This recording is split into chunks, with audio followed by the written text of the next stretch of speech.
Olá, caros ouvintes, sejam bem-vindos a mais episódio.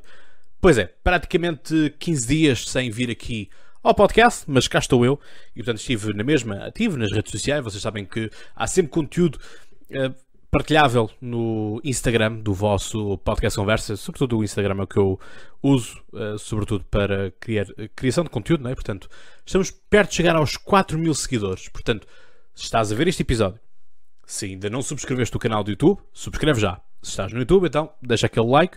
Se estás no podcast, dá 5 estrelas. E no Spotify, subscreve.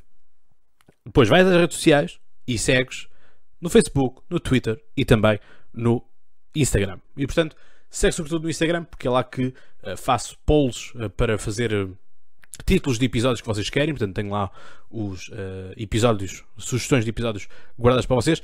E muitos de vocês pediram, Cláudio, faz uma avaliação, faz assim uma análise generalista sobre as candidaturas a Lisboa. E já temos das principais, obviamente que ainda faltará alguns partidos a apresentar os seus candidatos, mas os principais partidos já apresentaram as suas candidaturas e, portanto, aqueles que vão disputar os lugares para a Assembleia Municipal, algumas Assembleias de Freguesia que são mais importantes do que outras, pela valência das suas freguesias, claro está, mas também, sobretudo, pela questão dos seus candidatos à Câmara, portanto, aqueles que querem ser presidentes de Câmara.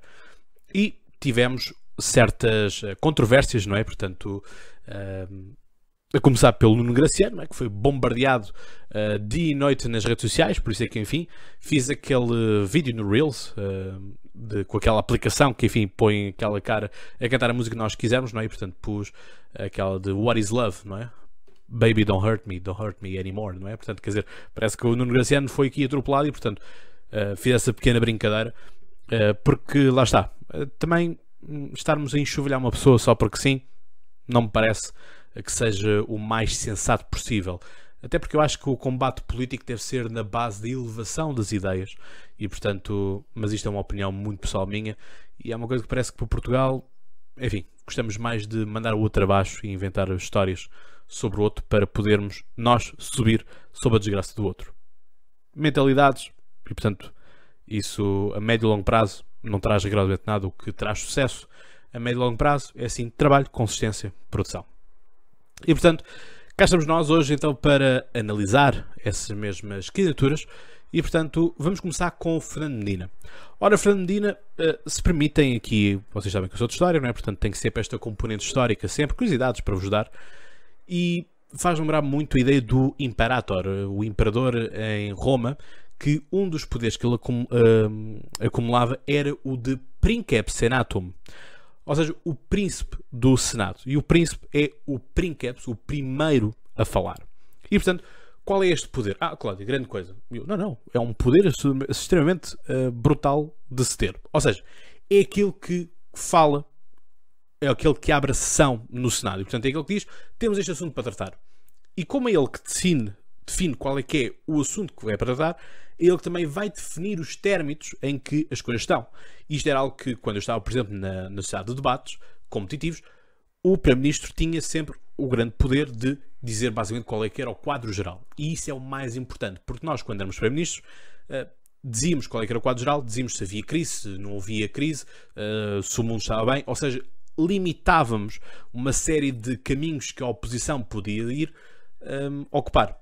E é isto que Fernando Medina consegue fazer através do seu espaço de comentário político na TVI. Fernando Medina dá-se ao luxo de poder comentar na TVI todos os seus adversários políticos. Ou seja, isso aconteceu com Carlos Moedas, em que já veio dizer que tem uma relação afável. Amigos, todos comem à mesma mesa, ok? Portanto, todos se conhecem. Até eu conheço a maioria dos candidatos que lá estão. E já lá vamos. Vocês sabem que, enfim, eu também ando pelo mundo da política já há algum tempo, desde os 8 anos. E desde os 8 anos que gosto de estar em campanhas políticas e, portanto, não tive até ao momento nenhuma candidatura que eu estivesse imiscuído que tivesse perdido eleições. No sentido de fazer a assessoria, ser consultor político, se quiserem assim dizer, parece que é um título que gosto de estar na moda. Mas pronto. É aquele assessor, aquele que faz as táticas todas vencedoras e, portanto, se ela não quiser táticas para vencer nas eleições autárquicas, manda mensagem, eu dou-vos as táticas todas. Vamos lá então. Fernando Medina portanto, é o continuar do projeto de António Costa. Ganhou o seu espaço, venceu as eleições e, portanto, conseguiu dizer: não, eu não sou apenas o número 2, não sou apenas o Delfim de António Costa. E, portanto, Fernando Medina almeja muito mais dentro do próprio Partido Socialista. Enfim, aspirações válidas, não é? Tendo em conta que é Presidente da Câmara de Lisboa, é socialista, portanto, alguém que, quando António Costa decidir que se vai embora, poderá muito bem agarrar no partido. Vamos ver se não será apenas um cão de fila e se consegue ter personalidade própria. E, sobretudo, a ideologia que perfila. Não é? Porque já vimos que dentro do próprio Partido Socialista existem várias outras formas de estar totalmente diferentes. Ora, Fernando Medina é alguém que vai muito atrás dos soundbites. Eu já estive com o Fernando Medina uma série de vezes. Pessoa afável, tranquilo de se falar. Mas lá está. Parece, sobretudo esta questão agora das ciclovias, parece-me tipo aqueles bebés ou crianças que quando aprendem uma palavra nova repetem até na exaustão até nunca mais se lembrarem dela. E parece um pouco isto com a questão das bicicletas e ciclovia. É que tivemos João Almeida, portanto um grande ciclista português, não é? Quase que ganhava o Giro, não é? Portanto a volta à Itália em bicicleta, e portanto toca de pintarmos as nossas bicicletas cor-de-rosa, não é? Com ali uma faixa por o João Almeida. Mas depois, ciclovias por todo o lado. Tivemos aquela grande redução na Avenida Almirante Reis. Eu sou ciclista, gosto de andar de bicicleta também em Lisboa. Desloco-me bastante em Lisboa de bicicleta. Portanto, se algum dia virem uma flecha vermelha numa ciclovia, sou eu. Portanto, saiam da frente e deixem-me passar. Claro, se o sinal estiver aberto. Mas é isto, eu gosto imenso. Agora, Lisboa não é de facto uma cidade plana para se andar de bicicleta. Ou seja, há ali componentes que eu também tenho que escolher muito bem o meu percurso se não quiser chegar todo suado a uma reunião ou ao local de trabalho. Simples. Mas é que até o próprio Fernando Medina, no discurso de Natal, conseguiu incluir a palavra bicicleta no seu discurso. Ou seja, é bicicleta por todo o lado. E é turismo e turistas. Ou seja, Lisboa está cada vez mais, e isto é um dos desafios que eu vou deixar no final deste vídeo, portanto, ou deste episódio, no caso Spotify e a podcasts. Portanto, fiquem até ao final para ouvirem quais são os problemas que eu deteto em Lisboa, e acho que vão ser interessantes vocês também perceberem. Ora, é algo... Nós fazemos uma cidade para os turistas, é muito fácil. É basicamente transformarmos uma cidade num museu. Mas a questão é um museu com personagens vivas, não é? Seres humanos. Mas a questão é que esses seres humanos são aqueles que estão neste momento em Lisboa, são aqueles que têm que fazer os comércios, são aqueles que têm que manter os negócios, porque os turistas foram-se. Já cá não estão. E agora como é que nós fazemos isto? Isto faz-me lembrar muito Paris, no sentido de Paris também foi uma cidade que se virou em demasia para os turistas foram-se embora, veio a crise, etc. Falência de muitos negócios. Haviam cafés, haviam bistrôs que eu costumava ir. Portanto, tenho os meus sítios em Paris que gosto muito de ir, sozinho, outras vezes com grupos de amigos de lá. E eu fui avisando de que estavam a praticar preços demasiado elevados e depois, passado 2 anos, faliram. Portanto, as pessoas não podem pensar única e exclusivamente naquilo que é o turista, não se podem desfazer em amabilidades para o turista e basicamente maltratarem o turista local, o turista nacional. Isso nós vemos muitas vezes nos próprios lobbies, nos halls dos hotéis, né? Em que aparece está um casal inglês, ou francês, ou holandês, alemão à nossa frente, são super bem tratados. Quando chegam à nossa vez, parece que há ali um trato diferente, que é do estilo, pronto, este está garantido, mete para o bolso. Não é assim, não é? Até porque crescem cada vez mais estes motes de turismo cá dentro. E portanto, Fernando Medina, parece-me, fez demasiadas coisas viradas para o turismo. Considero que a forma como fez uma outra pavimentação de Lisboa parece-me correta, e nós tivemos em eventos vários juntos, e uma das coisas que ele dizia era, pá, houve muitos idosos que me abordavam e diziam: eu gostava de sair à rua, mas tenho medo de escorregar na calçada. E a verdade é essa. Nós temos calçada portuguesa. A calçada portuguesa é lindíssima. Supostamente irá ser será o património da humanidade e tudo mais. Mas o problema é que está gasto. E estando gasto, está liso e, portanto, escorrega-se muito mais fácil. E nós sabemos o quanto os velhotes têm, aqui com todo o carinho, claro está, têm dificuldades em se locomover e, portanto, de poderem também elas e eles circular na rua. Portanto, aquela pavimentação em Alcatrão que foi feita ali naquele eixo todo da Avenida da República, acho bastante importante, porque transmite uma outra segurança, permite-nos fazer uma coisa. E é algo que é assim, Paris, ponto final. As meninas que gostam de andar de salto alto, quantas é que não partiram um salto entrando numa junção de duas pedras, não é? Portanto, agora com esse passeio de Alcatrão podem desfilar tranquilas da vida com os seus sapatos de salto alto ou quase agulha, por assim dizer. E portanto, isso é importante. É importante também algumas requalificações que fez e, portanto, procurar que Lisboa seja uma cidade mais verde e, portanto, nada contra isso. Acho é que não se pode meter ciclovias por tudo quanto é sítio. Ou seja, aquela adaptação que foi feita, porque é uma adaptação, não é nada mais do que isso, na Almirante Reis já deu vários problemas, até mesmo com ambulâncias, porque as vias ficaram estreitas, não é? Portanto, houve um corte do número de vias e a Almirante Reis nós sabemos que é das vias principais de Lisboa, não é? Portanto, há que ter esse cuidado também para prevermos problemas posteriormente. Portanto, eu não sou daquele tipo de pessoa que gosta de criticar só porque sim. Há a reconhecer aquilo que é bem feito, há a reconhecer aquilo que é mal feito.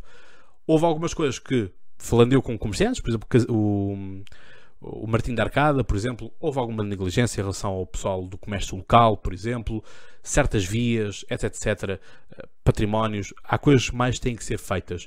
Aliás, não esquecermos que Fernando Medina prometeu-nos um museu dos descobrimentos e mudou de ideias, basicamente, ou pôs o projeto na gaveta por pressões do Bloco de Esquerda. Portanto, é isto. Carlos Moedas.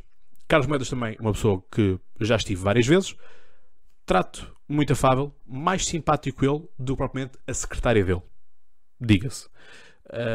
E portanto, total disponibilidade para marcar reuniões e o que é que seja. Já a secretária não me parece ser assim tão disponível ou gostar de dar tanta disponibilidade quanto ele diz que aceita as coisas. Portanto, muito simples, fiquemos por aqui. A última vez que nós estivemos juntos foi quando o Emmanuel Macron veio a Portugal, por exemplo, e portanto, obviamente que sendo eu confesso fã do Emmanuel Macron, aliás tenho livros e tenho uma bola de neve dele, estava nesse evento na Gulbenkian, e portanto ali tivemos a trocar também as palavras, e portanto a postura que ele tem no Ricardo Araújo Pereira é exatamente a mesma que ele tem com qualquer outra pessoa. Portanto, eu estava ali com ele, estávamos com outras pessoas mais tão mais importante quanto ele, e naqueles tratos totalmente sem qualquer formalismo ou quer que seja. Portanto, aquilo que nós temos então de Carlos Moedas. Para mim, Carlos Moedas pode ser uma lufada de ar fresco no sentido de outras visões. Eu não gosto muito da ideia daqueles políticos que se eternizam no tempo e no espaço, porque isso faz com que sejam os mesmos horizontes, em que os problemas sejam os mesmos e as visões sejam as mesmas. Ou seja, acho que a rotatividade que se deve conseguir através de melhoramentos, através de projetos políticos mais interessantes, que se possam efetivar, que se possam trazer lá de fora. E portanto nós sabemos que Carlos Moedas foi tal comissário europeu e portanto andou durante muito tempo a viajar, teve muito tempo em Bruxelas, portanto tem uma outra vivência, tem outras vertentes que Fernando Medina não tem, ou com outros candidatos não tem, porque, enfim, não tem culpa disso. São as coisas como são, cada um tem o seu horizonte. Eu tenho a felicidade de já ter conhecido a maior parte da Europa, portanto tenho uma outra visão daquilo que são os planeamentos urbanísticos de outras cidades e portanto é isso que eu gosto, ou seja, há coisas que eu vi em certas cidades que eu gostava de ver isso aplicado no nosso país e vice-versa, coisas que correm bem em Portugal e deviam ser aplicadas noutros países. É tão simples quanto isto e portanto quanto mais nós viajamos, mais ricos nós somos do ponto de vista daquilo que é o nosso conhecimento. E acho que nós temos de ter a perfeita noção disso e acho que devemos zelar para que nós estejamos sempre de mente aberta a aprendermos com os outros. E, portanto, é olharmos para as outras cidades e percebermos. E, portanto, não é fazer fotocópia das coisas, como caso Fernandina, que é ciclovia por tudo quanto é sítio, mesmo que seja uma subida. Temos de ter atenção nisso. Não é? Portanto, Portugal não pode ser uma Holanda, porque não tem a geografia da Holanda. São coisas totalmente diferentes. Ok? Portanto, Carlos Moedas é alguém que, enfim, eu sou sério, eu não gosto nada destes tipos de soundbites, estes tipos de discursos que muitos políticos têm de dizer a decisão mais difícil da minha vida, candidatar a uma coisa. Se é uma decisão tão difícil e se requer tanta coisa, então não se candidata. Tão simples quanto isto. Deixa espaço para outros porque há 1001 cães a um osso. Não é? Portanto, esta coisa toda, pá, não venham, porque essa ideia já não colhe, portanto já não... Essa coisa da falsa modéstia, não gosto. Eu prefiro que alguém chegue e diga eu sou bom naquilo que faço. Acho que houve alguém aqui neste podcast que já disse isso uma vez. E portanto acho que tem que haver maior franqueza nessa mesma parte. E portanto é interessante de vermos essa componente a ser trazida para esta via. Portanto, é isto. E, portanto, eu espero que Carlos Moedas possa vir trazer um bom debate, mesmo que não ganhe as eleições. Ele está convencidíssimo que as ganha. Mas a questão é, mesmo que não ganhe, que as suas ideias sejam implementadas, que se ele ficar como vereador em Lisboa, que possa ele próprio manter uma postura da oposição, mas uma oposição construtiva. No sentido, não é aquela coisa do bota abaixo só porque sim. E, portanto, há que fazer algo nesse sentido, algo interessante naquilo que toca à parte de construção de ideias, construção de projetos, que é sempre muito importante e acho que todos nós ganhamos no final do dia. Portanto, é isto. Há aqui outra componente, coligações. Ora, coligado com o PSD, portanto, esta candidatura Novos Tempos, portanto, avizinham-se Novos Tempos para Lisboa, existe então esta coligação que pretende juntar PSD, CDS e o Partido Aliança. O Partido Aliança veio agora com uma nova reestruturação, houve pessoas que saíram, pessoas novas que entraram, querem dar uma nova figura àquele partido, e portanto o podcast já gravou 2 vezes com o Partido Aliança, uma vez para as europeias, outra vez para as legislativas. E portanto nós temos que entender isto e ver o que é que isto nos quer dizer. Para mim o CDS está a cometer um erro crasso, ou seja, ir coligado é sempre um risco, mas também é um caminho fácil. Ou seja, nós irmos coligados faz-nos com que nós estejamos basicamente livres para irmos ser eleitos, basicamente, à conta de um partido maior. Ora, se nós vamos descoligados, vamos cada um por nós, cada um por si, vamos aferir qual é que é o nosso resultado. E se calhar podemos ter um resultado mais fraco e não nos conseguir eleger. Não é? Portanto, as coisas vão sendo assim desta forma. E assim sendo, é preciso nós entendermos que o CDS não vai conseguir medir o seu eleitorado. Ou seja, as sondagens dizem que o CDS está na iminência de desaparecer. O Chicão continua a dizer que não. Pelo menos em conversas comigo, diz que não, para eu não me apoquentar que o CDS não vai desaparecer. E eu, pronto, ok. Só espero que não entres como Chicão e saias como Chiquinho. E, portanto, estas partes são importantes nós percebemos. Um partido só vai indo a votos é que percebe qual é que é o seu real poder, qual é a sua real tração neste mesmo local de voto. E, portanto, se o CDS não vai a esse local de voto sozinho, não consegue perceber qual é que é a sua parte. Portanto, ao CDS, tenham cuidado com aquilo que pode vir a acontecer depois das autárquicas. Vamos agora a 2 partidos que estão em ascensão e que especulava-se podiam vir a ser coligados nesta lista de Carlos Moedas. O Chega e a Iniciativa Liberal. Ora, eu acho que estes partidos pequenos têm que ir a jogo sozinhos. Ou seja, não convém irem coligados porque depois não sabem quantos é que valem e também não sabem como é que poderão exigir e quanto é que podem exigir. Porque assim, imaginem, chegar ao pé do PSD e assim, olha, nós queremos agora 2 deputados. Vamos supor que o PSD no município elege 5 ou 6 deputados, a Iniciativa Liberal chega lá e pede 2. Ou seja, está ali a comer ou metade ou 1/3 daquilo que for. Portanto, 5 ou 6. E se calhar não tem votação nem sequer para eleger um único deputado. Ou seja, é uma exigência demasiado elevada e, portanto, o partido hospedeiro, por assim dizer, no sentido de que o outro é um parasita, no sentido de que está agarrado a uma simbiose, se preferirem. Portanto, não quero aqui ofender ninguém. O parasita, regra geral, tem sempre mais lucro do que aquilo que é o hospedeiro, porque a maioria das vezes o hospedeiro é que tem uma maior estrutura, tem uma maior máquina, tem mais militantes e, portanto, são aqueles que vão dar mais da campanha do que propriamente o parasita, que se calhar tem meia dúzia, mas vai eleger bastantes para aquilo que seria as suas possibilidades. Ora, Nuno Graciano aparece-nos e apareceram muitas questões de porquê? Porquê o que é que o Nuno Graciano está ali a fazer? Eu estive a pensar, e vocês sabem que eu gosto muito de fazer reflexão, e cheguei à conclusão de que o Nuno Graciano representa tudo aquilo que o Chega quer atingir. Ou seja, o Nuno Graciano é um apresentador que não teve uma carreira brutal, não é? Portanto, não teve algo fantástico.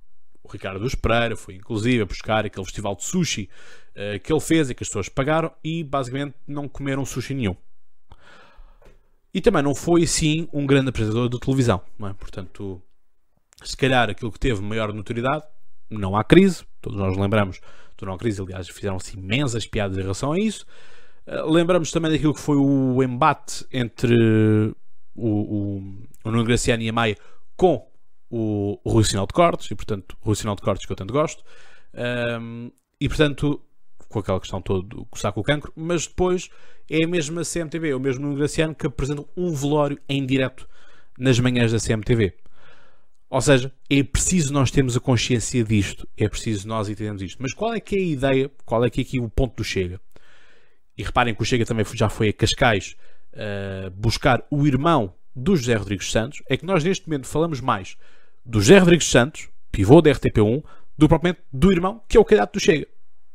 Ou seja, buzzword sempre a ser criado. E qual é que é, então, o fruto desta componente do Nuno Graciano? É a ideia de que tu és bom, tu és um grande profissional, um grande apresentador. Simplesmente o sistema não permite que novas pessoas entrem. A culpa não é tua, tu não és um fracasso, é o sistema. É a culpa do sistema. E é esse tipo de eleitorado que o Chega vai fazer. Ou seja, é ir buscar pessoas que falharam na vida, estão revoltadas porque tinham grandes projetos na cabeça delas, e se calhar muitos até tinham, atenção, mas simplesmente como não tinham as cunhas, não tinham as pessoas certas ao seu lado, acabaram também por não entrar. E isto é importante nós temos em linha de conta, porque é aquilo que vai fazer com que estes partidos consigam ou não consigam captar o voto e que tipo de voto é que vão buscar. Entendem? Não sei se vocês já tinham pensado nisto ou não, mas deixo esta reflexão convosco. É uma das reflexões das possíveis, mas para mim é esta a mensagem que o Chega quer trazer. Pessoas que podiam ter feito, e vemos isso com a questão da Ana Bola. A Ana Bola foi popular, sei lá, nos anos 80, 90, quando andava com o Herman, não é? Portanto, na entourage do Herman. Depois perdeu o seu palco. Voltou a ganhar palco agora à conta do Chega. Não é? Portanto, é esta ideia de recuperar velhas pessoas que estavam perdidas no tempo e no espaço e dão-nos ali uma nova roupagem, dão-nos ali um novo palco. Se é este o palco que querem, isso já depende de cada um, e acho que todos nós temos que ter perfeitas condições daquilo que andamos a pensar. Não vos mentirei a dizer que já recebi propostas para encabeçar listas. E portanto, a única que eu teria aceito era uma, e portanto não iria a mais do que aquela. E portanto, as coisas são tão simples quanto isto. Simples. Ok? Mais do que isto, até porque, lá está, não fazia sentido eu ser candidato por outras coisas que eu não acredito só porque sim. Né? Porque temos muitas pessoas que basicamente entram nas corridas eleitorais só para verem o seu cartaz, sua cara num cartaz. Se é para isso, tornem-se consultores imobiliários. Pois é, mas a questão é também nós temos muitos consultores imobiliários que estão na política para se aproveitarem para ganharem mais carteira de clientes. Pensem nisso. Vejam quantos agentes imobiliários, consultores imobiliários, como se chamam, que vão para as listas. E as incompatibilidades que isso tem. O Rui denunciou umas quantos casos. Portanto, é isto. Do Chega, acho que vai ser esta ideia, vai ser a ideia de uma oposição àquilo que vai ser a candidata indicada pelo Bloco de Esquerda, já lá vamos, a Beatriz Gomes, e portanto as coisas vão sendo por aí, no sentido de temos a casa da Beatriz Gomes, que quer um mural, um monumento de homenagem às pessoas escravizadas, e certamente que o Chega, aliás, fizeram uma apresentação ao pé do padrão dos descobrimentos. Nada é o acaso, tudo tem uma simbólica associada, e é isso nós temos que interler pelas entrelinhas. Não é? Portanto, as coisas são assim. Iniciativa Liberal. Ora, temos o Bruno Soares, mas antes do Bruno Soares tivemos o Miguel Quintas. Bem, eu aí vou ter que concordar com muitas piadas que andaram por aí a ser feitas, em que parecia que era um professor de surf às quintas-feiras. Acho interessante a Iniciativa Liberal ter esta vontade de basicamente ser apenas uma camisa aberta e um casaco, um blazer, enfim, não mais do que isso, ou seja, pouco formalismo. Mas a mim, honestamente, essa questão do formalismo pouco ou nada me importa, até porque eu era um rapaz de 18 anos que andava na faculdade de fato e gravata. E confessar-vos aqui uma coisa, que houve um ponto em que eu usava mais fato e gravata para irritar os comunistas que lá estavam, os bloquistas, do que propriamente por gosto. Mas a questão é que eu tinha imensas reuniões e, portanto, eu com 18 anos já andava em reuniões por tudo quanto era sítio. Portanto, tinha as aulas, metia-me no metro, reunião para o Saldanha, reunião no Marquês, na Avenida da Liberdade, na Baixa, o que é que fosse. Portanto, tinha sempre reuniões, tinha sempre eventos ou à noite ou quase assim de género, e, portanto, lá tinha que eu ir assim vestido, e era uma coisa que eu gostava. Mas chegou ali uma fase em que quis picar ainda mais, e por isso é que eu venci 2 eleições. Ainda hoje estão para perceber como é que perderam essas 2 eleições comigo. Mas pronto, talvez um dia percebam. Mas vamos então, Iniciativa Liberal. Eu conheço o Bruno. O Bruno é alguém que me fez o convite para entrar na Iniciativa Liberal logo em 2017. Aliás, estive nos eventos, que aparece aí a fotografia com o Hans Van Balen, líder do Aldo Group, com quem tive a oportunidade de estar a falar um tempo. Portanto, trocámos cartões. Portanto, ele deu-me um cartão dele do Aldo Group, eu dei o meu cartão do podcast à Conversa Com, na altura era assim, e estive ali uns bons momentos ali no Mercado da Ribeira, no Time Out, a explicar os azulejos, explicar a diferença dos vários tipos de azulejos portugueses e tudo mais. Parece que ele ficou assim um tanto fascinado, não sei, ou pelo menos é um político e consegue demonstrar coisas que, enfim, se calhar estava a fazer um frete. Mas isso não importa para o caso. O Bruno é alguém que tenho estima, já falei com ele várias vezes nesse mesmo sentido, é alguém que eu tenho estima e, portanto, acho que vai fazer um bom trabalho para a candidatura. Acho que vai ser realmente revolucionário nessa parte, fazer uma nova forma de campanha, com bastante humor, com bastante sátira, e acho que vai ser accurate, como dizem os ingleses, vai ser no ponto que as coisas vão convergir. Portanto, professor convidado na Católica, em Coimbra também, portanto, enfim, informático também, dos conhecimentos, portanto, não me surpreende que venham aí coisas interessantes nessa parte. Foi também um dos principais fundadores, e na altura foi o líder também, foi o primeiro presidente da Iniciativa Liberal, CEO então, a associação. Portanto, acho que o ADN da Iniciativa Liberal está com ele e acho que vai ser uma boa candidatura para Lisboa. Agora, vamos ver o que é que isto vai dar, porque, enfim, não se pode pensar apenas noutras circunstâncias, tem que se pensar naquilo que é o real problema de Lisboa, e eu já irei dizer quais são para mim os principais problemas de Lisboa. Ora, chegamos agora ao campo das esquerdas e, portanto, PCP e Bloco de Esquerda. Ora, vamos começar pelo candidato do Bloco de Esquerda, porque foi ele que levantou assim um tanto estrilho nas redes sociais e, portanto, houve aqui também um certo branqueamento dos órgãos de comunicação social. Portanto, vocês perguntam, Cláudio, por que tu não gostas dos órgãos de comunicação social? Aqui tem a resposta, quer dizer, há aqui um branqueamento daquilo que são as realidades. Por exemplo, notícias a dizer que esta é a segunda vez que ele vai candidatar-se a Lisboa, quando é a terceira. É que nós precisamos de olhar e ver que João Ferreira está nisto desde 2013. E, portanto, é a sua terceira candidatura à Câmara Municipal de Lisboa, e houve um ouvinte que me disse, Cláudio, consegues ver quais foram os resultados que o PCP teve em 2013 e 2017? E aqui está para ti e para todos os outros. Portanto, na altura de 2013 o PS ganhou com 50,91% dos votos e, portanto, conseguiu ter na altura 11 vereadores. O PSD ficou em segundo com 4 vereadores e o PCP, terceiro, fechou a lista com 2 vereadores. Depois, em 2017, o PS ganhou, mas aqui foi a tal margem curta, em que teve então 8 vereadores, o PS. O CDS, com o Partido Monarca, teve 4 vereadores, foi a tal vitória da Cristas, sendo que o PSD, enfim, concorreu só mesmo porque sim. Teve então o PSD 2 vereadores, o PCP teve 2 vereadores e o Bloco teve 1 vereador. Lembram-se quem foi o cabeça de lista do Bloco? Pois é, foi o menino Robles, não é? Por esta altura, em 2017, andavam as meninas a suspirar nas redes sociais por causa dos bonitos olhos de Robles. Não é? Depois foi atrapalhada toda que se veio a ver. Mas pronto, é o que dá procurarmos apenas candidatos sexys, por assim dizer, que têm um apelo, um apelo mais ou menos interessante, e depois de conteúdos vazios, não é? Onde é que andou Robles? Nunca mais ouvi. E portanto, a nível daquilo que foi a evolução, portanto, o PCP mantém os 2 vereadores. A questão é que o PCP em 2013 teve 22.519 votos e o PCP em 2017 teve então 24.110 votos. Portanto, houve aqui uma subida basicamente de, vamos pôr assim, números redondos, 2.000 votos, não é? E portanto isto é importante nós olharmos, não é? Portanto, teve aqui um aumento interessante de votos. Agora, se isto vai ser tendência, não sabemos, não é? Portanto, as coisas são precisas de se olhar para esta mesma via, não é? Portanto, o caso aqui também houve mais votação em 2017, portanto a abstenção em 2013 foi altíssima, portanto tivemos apenas 45% das pessoas que foram votar em 2013. Em 2007 houve 51% dos lisboetas que foram votar. Portanto, isso é importante.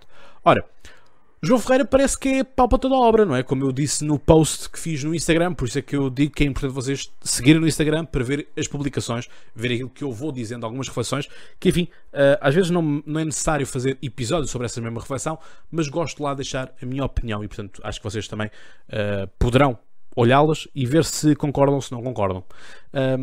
Porque é isto, não é? O mundo é feito de concordância e discordância. Estão a dizer quanto isto. Ora, aquilo que nós temos também em linha de conta é o seguinte. João Ferreira foi para as eleições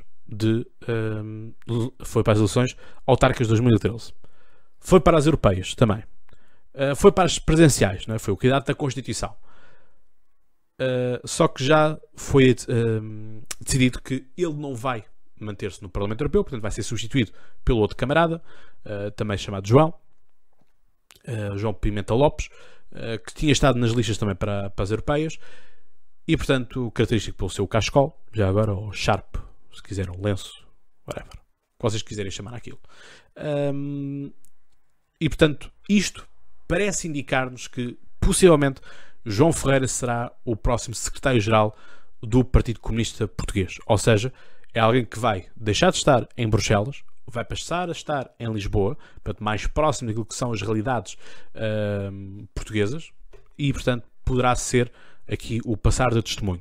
É uma coisa que, regra já, o Partido Comunista até costuma fazer, ou seja, os seus candidatos presidenciais costumam ser aqueles que serão os futuros secretários-gerais do Partido Comunista. E, portanto, poderá ser isto. O Jerónimo de Sousa já foi a eleições presidenciais, perdeu na altura com o Cavaco Silva, portanto, não sei se recordam, sim, acho que foi o Cavaco Silva que ele perdeu as eleições. Vejam também um vídeo do Jerónimo de Sousa a dançar ao som de Rui Veloso. Aquelas ancas, é de partir o coco a rir. E portanto é isto, ou seja, vai ser manter aquilo que estava planeado com anteriormente, e portanto do lado do PCP não há grande diferença, até porque lá está, é o mesmo candidato, é o mesmo partido, nós sabemos tudo aquilo que é o PCP está a apostar em candidatos que já venceram eleições também do partido, aqui na Margem Sul, sobretudo, por exemplo, antigos presidentes de Câmara. Portanto, há essas tentativas de recuperar algum peso eleitoral nas autárquicas, porque é muito importante para os partidos fazerem essa implementação, porque veio o dinheiro, vem também de serviço feito nas localidades, e portanto há do estilo que é, estão a ver, gostam daquilo que está a acontecer no vosso município, então imaginem se nós estivéssemos no poder. É muito esta lógica que os partidos usam e abusam nas autárquicas. Portanto, é isto. Vamos então à última, mas não menos importante, candidata do Bloco de Esquerda, a Beatriz Gomes. Ora, a Beatriz Gomes é deputada do Bloco, negra, veio também do Senegal, nasceu Dakar, né? Portanto, Senegal, e veio para Portugal com 4 anos. Portanto, sendo que, mesmo ela sendo nascida no Senegal, tem origens na Guiné-Bissau, portanto, guineense. E, portanto, é um discurso tipicamente do Bloco de Esquerda, no sentido de a discriminação racial, a discriminação que é feita às mulheres e por aí vai. Não é? Portanto, é alguém que veio da área de educação, portanto, foi professora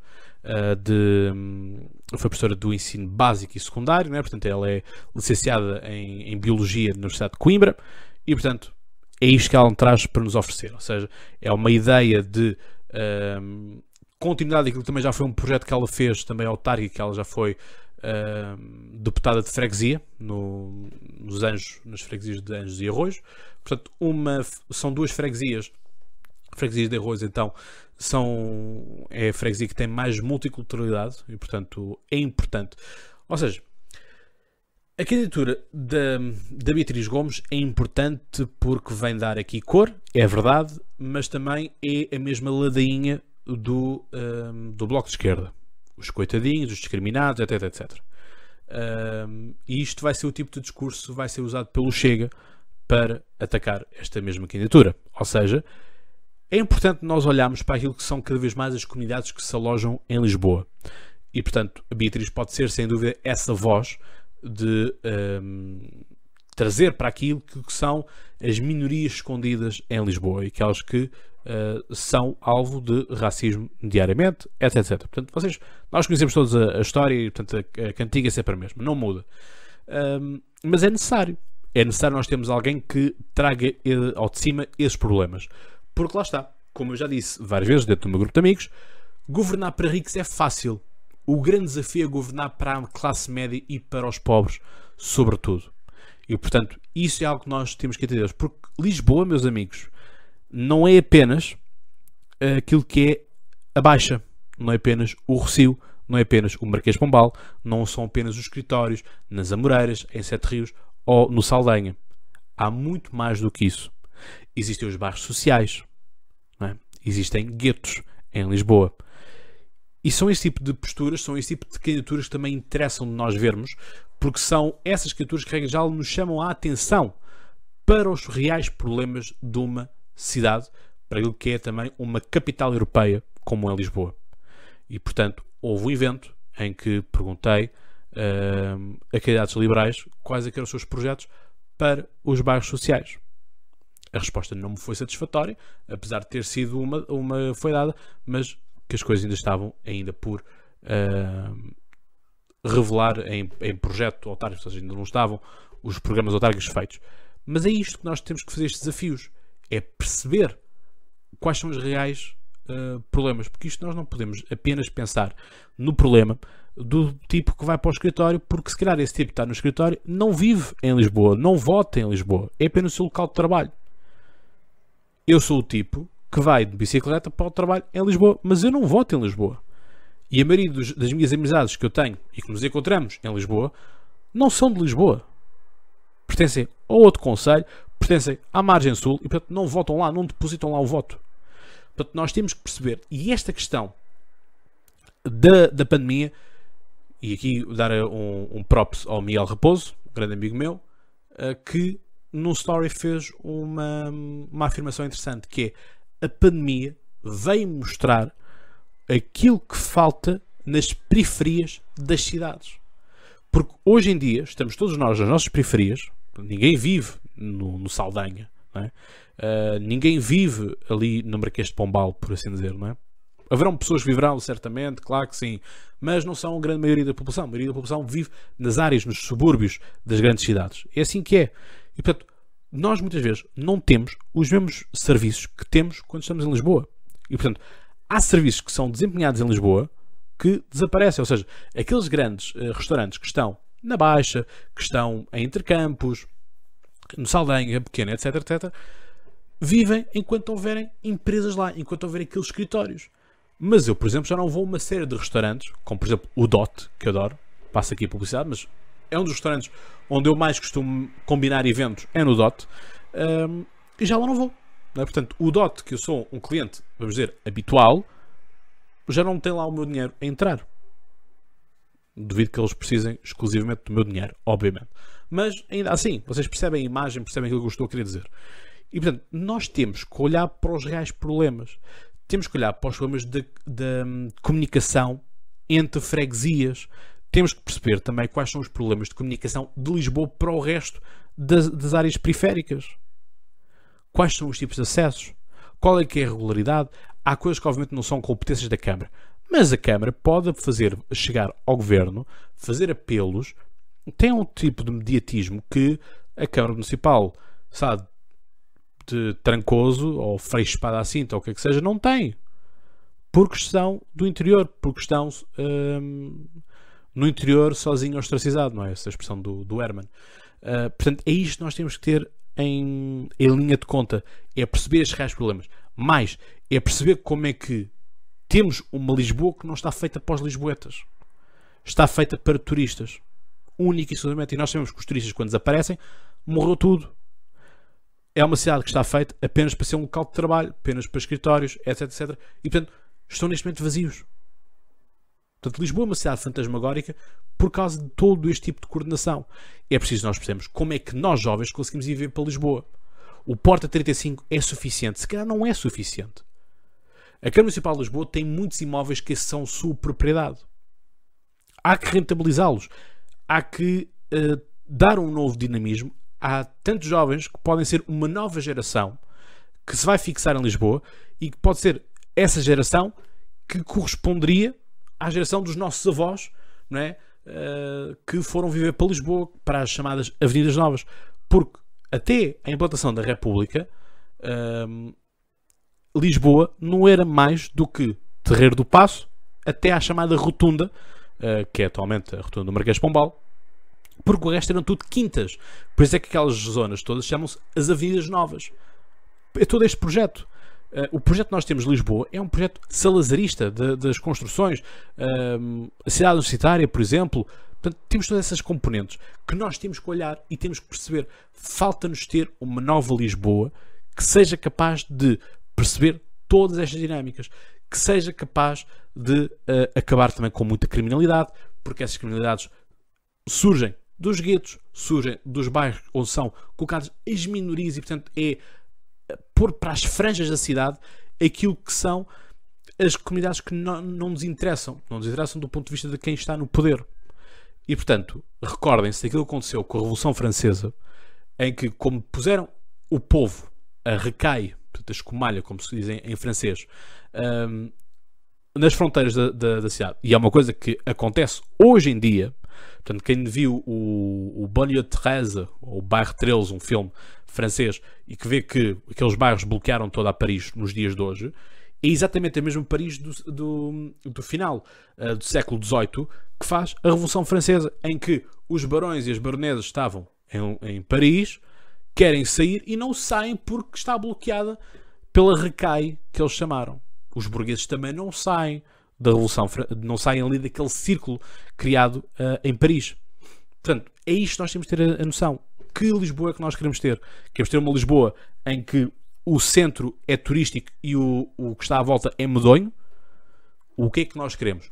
O aeroporto é uma coisa que já tem sido falada pelo próprio Carlos Moedas, que é Portela mais um. Importa nós percebermos isto, que é, queremos manter-nos dentro da jurisdição de Lisboa, queremos partir para outros concelhos, um concelho vizinho, um concelho mais longe. O que é que nós queremos? É isso que nos importa. As acessibilidades também. Porque isto não pode ser, como o Fernando Medina diz, que, o Rui Rio foi contra os passos, mas a questão é que os passos de Lisboa estão a ser pagos pelo tipo de Freixo Espada à Cinta que nunca vai usar os passos. Porque o desconto vem de algum lado. E isto não é grátis. Porque empresas como a Fertax são privadas, querem o dinheiro da mesma.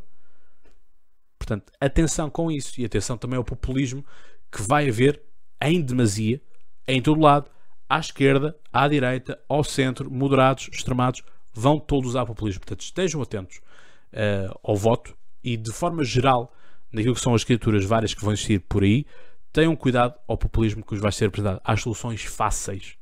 Portanto, esta é a minha análise para vocês.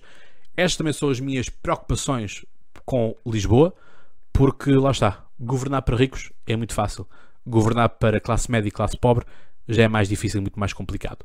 Portanto, obrigado a todos por estarem desse lado. Espero que tenham gostado deste episódio. Partilhem com os vossos amigos.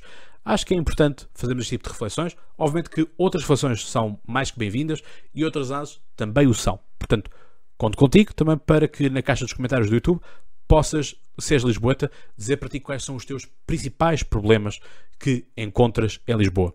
Obrigado por esteres de lado. E já sabes, despeço-me de ti com aquela amizade característica, com um forte abraço e, como eu digo, tu sabes então mais que de cor. Até lá, tem boas conversas e já agora, boas autarcas. Um abraço.